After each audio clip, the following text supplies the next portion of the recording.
ចង់កាត់ស្លាប់ច្រមុះដែរតែខ្លាចឈឺ no ការវះកាត់ស្លាប់ច្រមុះគឺមានការឈឺចាប់តិចតួចមែនតែននៅពេលដែលគ្រូពេទ្យធ្វើការចាក់ថ្នាំស្ពឹកហើយបើអត់ចង់ឈឺតែម្ដងគឺយើងអាចប្រើប្រាស់គ្រូសដំដើម្បីមកដាក់ថ្នាំជូនអតិថិជនបានហើយការសដំហ្នឹងបែបមិនសម័យមើលដូចពេលចោលដាក់ថ្នាំសដំយកម៉ូតូអញ្ចឹងគឺជនរងគ្រោះឬក៏អតិថិជនហ្នឹងគឺគាត់បាត់បង់ស្មារតីហើយអាហ្នឹងដូចគ្នាអញ្ចឹងគឺដឹងខ្លួនឡើងគឺធ្វើឲ្យបាទអត់មានការឈឺចាប់អីទាំងអស់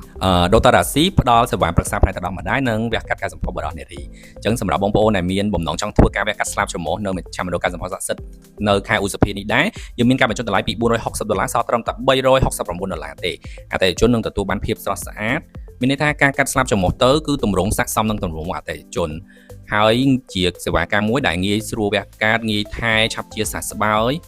ហើយសន្លាក់ស្នាមតិចបំផុតនឹងវះកាត់ដោយគ្រូពេទ្យជំនាញហើយបើចង់ដឹងព័ត៌មានបន្ថែមហើយបើចង់ដឹងថាគេសន្លប់របៀបម៉េចដូចគេដាក់ថ្នាំហ្នឹងអាចមកប្រចាំមណ្ឌលការសម្ពោធស័ក្តិសិទ្ធិបាន